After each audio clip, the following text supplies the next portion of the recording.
y a une chose boo xamante ni on ne peut pas la perdre de vue. La coalition Mimi. oui. Ardo Gningue c'est vraiment malencontreux ñuy recevoir ku mel ni Ardo Gningue muy jiite mouvement bi tudd Sonko dégage. Qu'ils ne me disent pas que ne xamuñu woon ne Ardo Gningue la. Ardo Gningue moom wax dëgg yàlla neew ma c'est la première célébrité au Sénégal mais képp ku nekk ci politique au Sénégal xam nga ko. bien sûr. te il le manifeste ouvertement que ne il opte pour le départ de Sonko. munoo nekk dans le même gouvernement que Sonko yow nga ne da ngay recevoir mouvement boo xamante ni. Son slogan c'est. Sonko dégage. Sonko dégage. oui. loolu tamit pour man le jeu de la coalition Diomaye. Il est illisible mënuñu ko comprendre nit ñi xam nañ fañ jëm mais ce qu'il est en train de faire là. C'est parfois difficile à être décrypté. lu ñuy def actuellement seen démarche yi. Non mais tu peux pas avoir kenn koo xamante ni il faut qu'on soit honnête. mënoo nekk dans la même coalition nga indi kenn koo xamante ni te xam nañ fa ñu jëm ils vont se radicaliser xam nañ ko ils vont se radicaliser. Maître Moussa Diop il dégaine toujours il lâche ses flèches sur Ousmane Sonko. bien sûr. À chaque sortie. oui.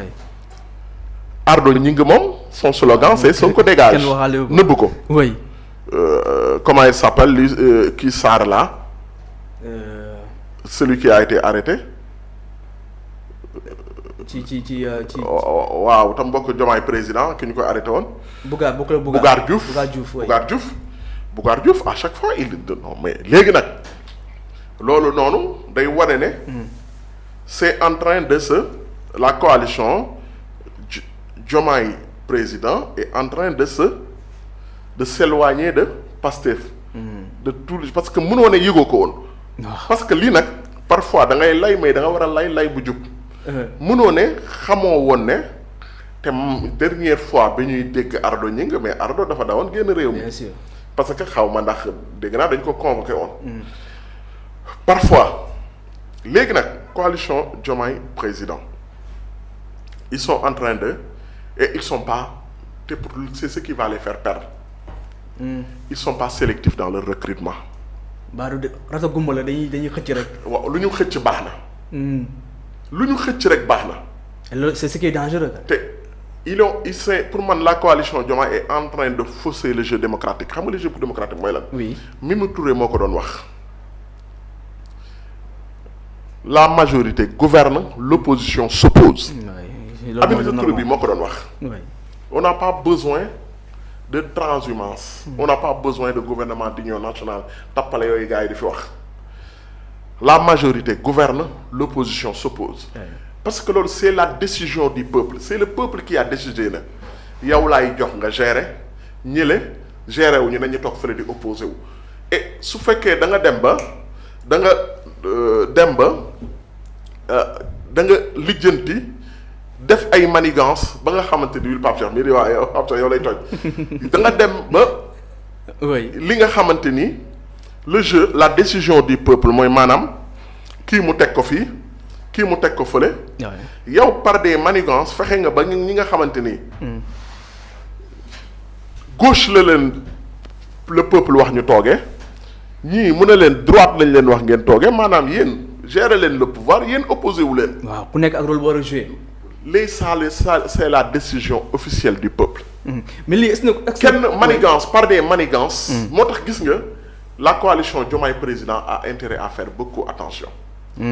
C'est une coalition qui veut déjouer la décision du peuple qui veut même nu mu tuddati biaiser la décision qui a été prise par le peuple. Durant 2 élections l'élection présidentielle et l'élection législative.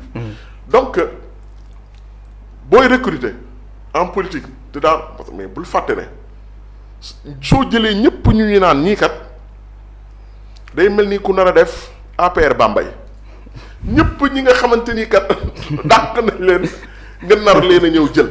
oui. mais APR Bambey nga nar a def. affaire Bambey. non APR Bambey lañ nar a def. am beneen affaire. Waly Seck original am na Waly Seck. Bambey am. ñee kañ APR ñu lancé fële ñëpp opposition beeg ñu ko APR ñëpp. da nga jàpp ne coalition Diomaye bi APR bis la. man sincèrement j'ai beau réfléchir. Oui. mais j'arrive plus à reconnaître Diomaye. man quoi qu'on puisse dire j'arrive plus à reconnaître Diomaye parce que quand quelqu'un peut renier à ses principes du jour au lendemain. mais Diomaye il était l'aile Diomaye xam nga lan lañ ko doon wooyee APR. le salafiste. xam nga lan lañ ko doon wooyee APR xam nga lan lañ ko doon wax ñoom. xam nga lan lañ ko doon wax l'aile dure de Pastef. tellement il était radical. Tellement il était radical dans ses positions.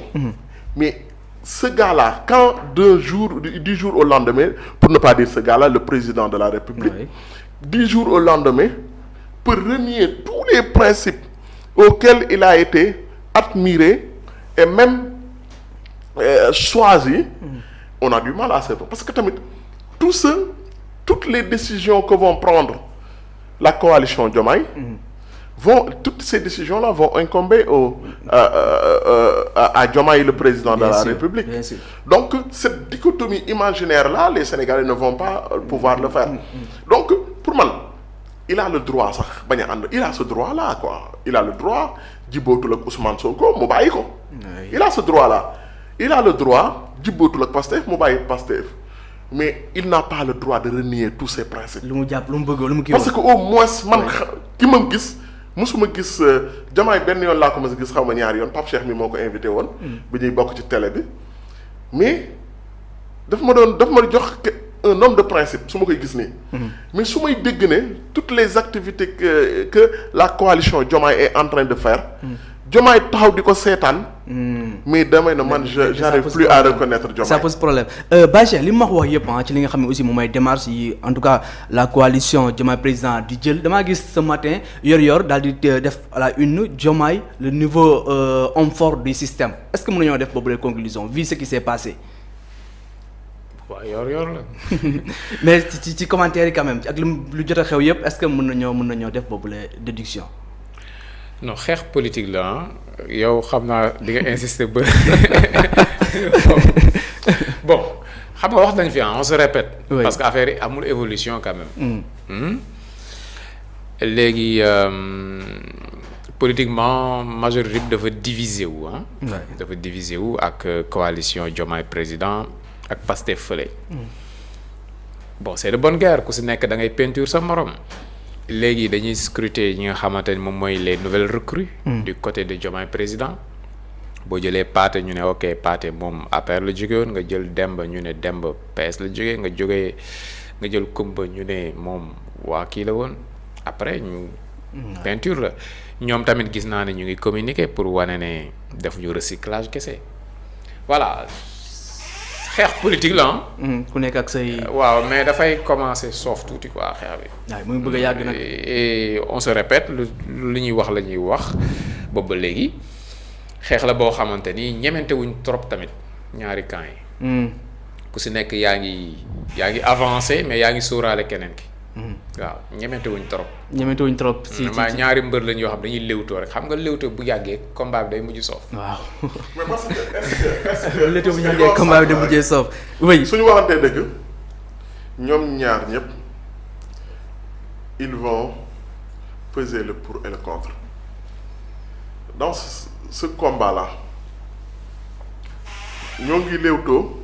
waaw c'est important li Pape wax. ñoo ngi mu ngi bëgg a yàgg quand même. non ñoo ngi léewtoo mais oui. parce que parce que ku ne xam nga ne tu peux y laisser des plumes la confrontation n'arrange personne.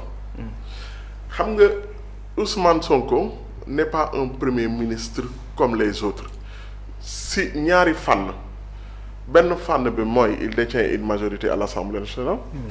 beneen fànn bi mooy il gère le parti du président de la République.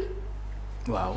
ñaar yooyu quel que soit alpha et bon xam nga dafa am loo xamante ni et c'est à l'opposition je m'adresse à l'opposition sénégalaise de faire beaucoup attention. opposition bi ci boppam. il faut qu'il fasse beaucoup attention. parce que c'est sûr que ne. oui. dans cette guerre là il y a une confrontation psychologique et narrative. la